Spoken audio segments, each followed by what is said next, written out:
God is trying to move us, but we're not trying to move according to our word, because according to our flesh, we want to hang back. I'm gonna tell you something, and this go. I'm gonna tell you this, and I'm about to close it. My name is Christopher Powell, Sr. That's me. But the title of me, and I work hard for this. I work hard for the title. The title that I got, I work hard for. Ever since 2008, 2007, I was playing around. I was playing around a year. But 2008, I really received it, God.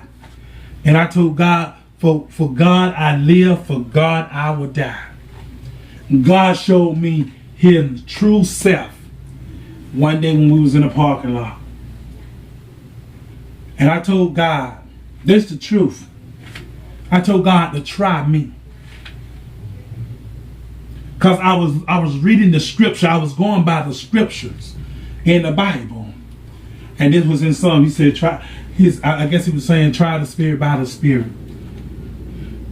No, this I was coming from Psalms. He said, examine yourself. And I was telling God, try me. Try me. And I'm going to close. And when I was in Thomasville, Georgia, that's where I had my first church. Come on, somebody. 369 Sanford Heights.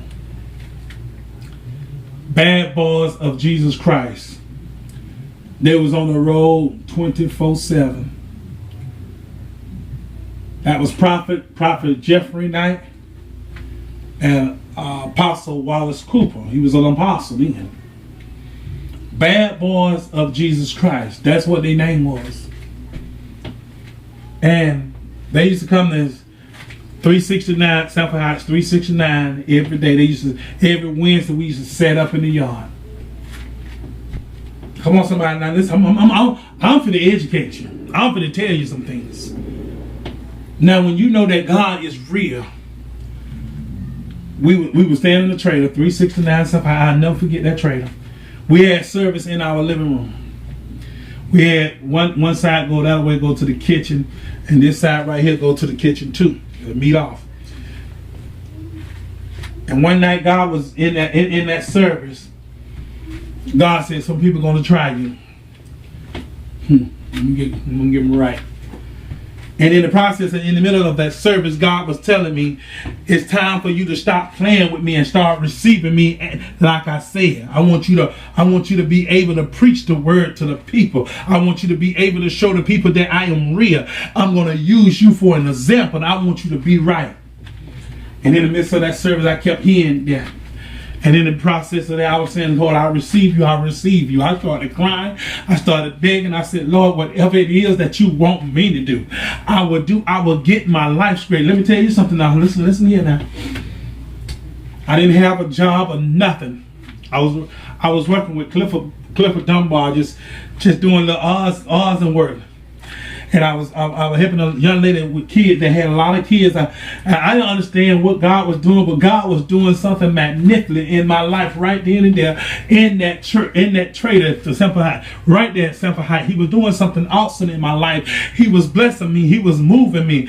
I said, Lord, I don't know what I'm going to do. I don't know how to receive you. He said, just lift your hands up and say, I surrender. And right then and there, I said, Lord, I surrender to you. I give you all me. And right then and there, as I began to surrender, tears began to pour down my eyes. Now, trust me, now I didn't have it right then and there. See, don't think you're gonna get this thing by 2 days, 2 hours, 3 hours, or a year, or a month. No, you ain't gonna get that thing right then and there. So the Lord began to bless me. I'm going to show you something. I'm going to show you real blessing. The Lord began to bless me with a job. I was working at Hardee's in Thomasville, Georgia. And I was working for Chief Apostle Wallace Cooper. I was working for him. The bad boys of Jesus Christ used to come down every Wednesday. We used to set up in my church every Wednesday, every after service, every Wednesday night. I used to feed the church and everything, feed them. God bless it. I would never gave out of groceries. He blessed. Because I used to, now I'm not talking about a small amount of people. Because the church started getting bigger and bigger. It got so big that we had to move it on the outside. Come on, somebody.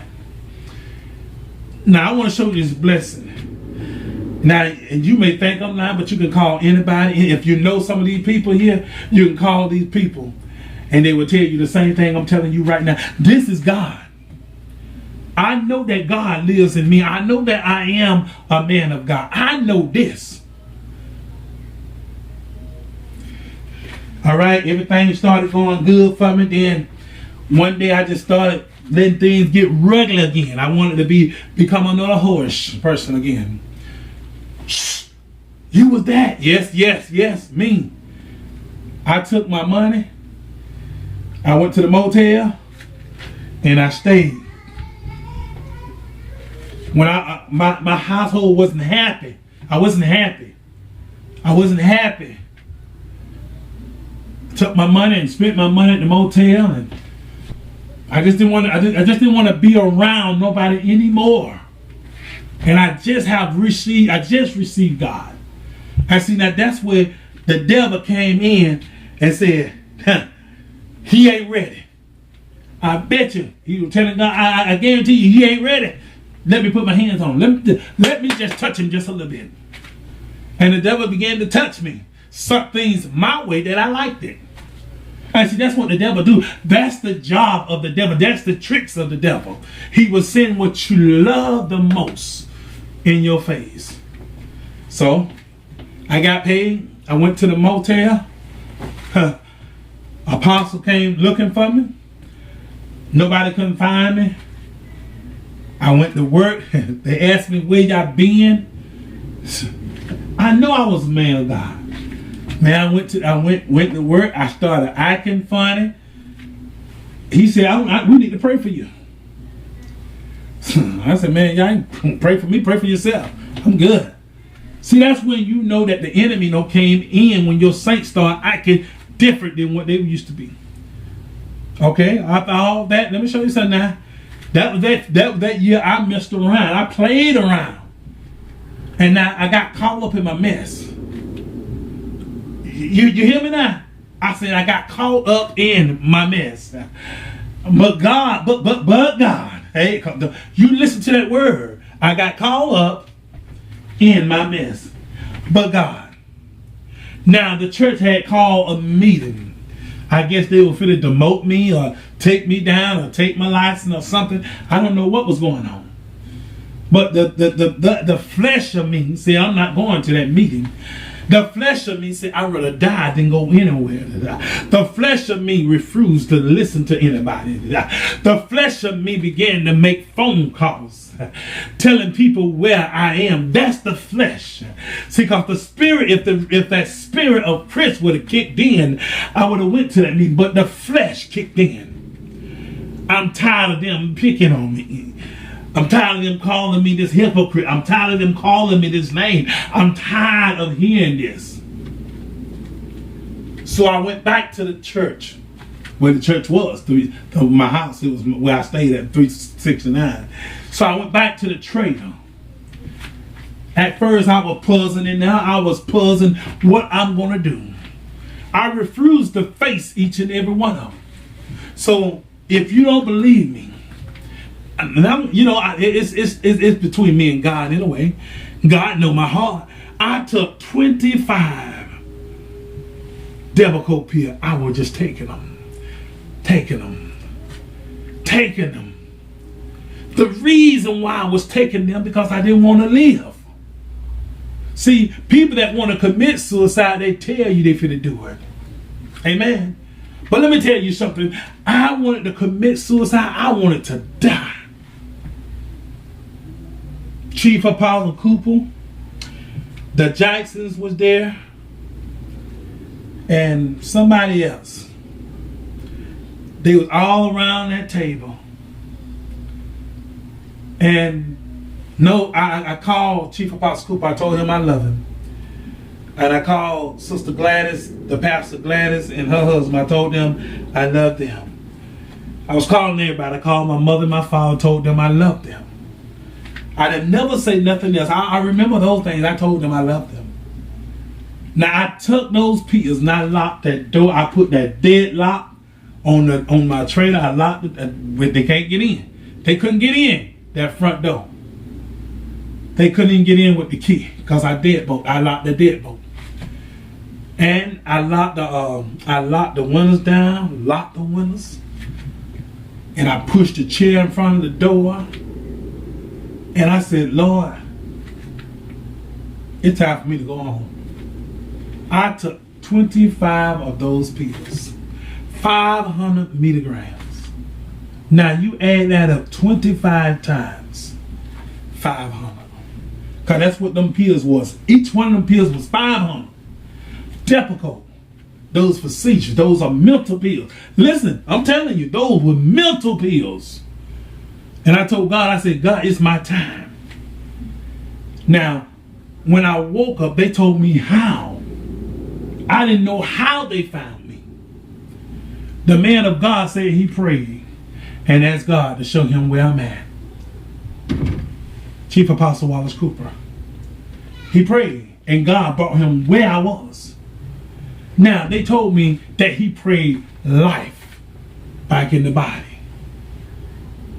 He refused to let me go. He refused to let the enemy take what's unrightful his.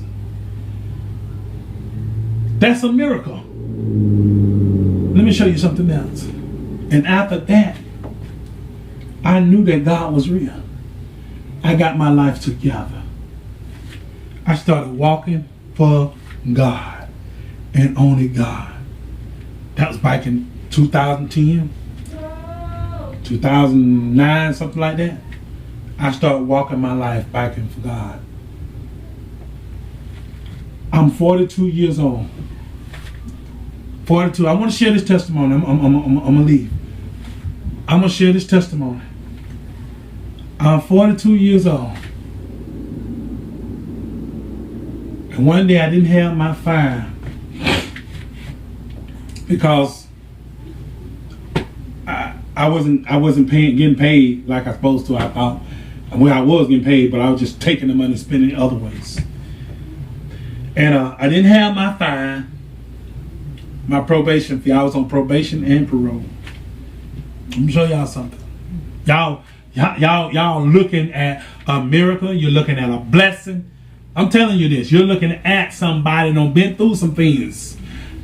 I took when I was in jail, I didn't want to live. I took a little pinch and stuck it in my chest, wanted to die. When I was in jail, Terry Jackson, which is my cousin now, she remember when I was up there in jail, I took the sheet, tied it around my neck, tried to hang myself. This happened all in Bainbridge, Georgia, right here. But here go the testimony that I want to tell you. I didn't have my fee or nothing. And I had to go to court. And Wallace Cato, everybody knows Judge Wallace Cato. Praise God. Thank God for him. And me and Chief Apostle Cooper went in front of him. And I didn't have no money. Now, I already knew what Judge Cato was going to do to me because I already seen the glasses go down on his nose. And I had what? I supposed to be 63 when I get off paper. But let me show you something. Some of you might not even believe it.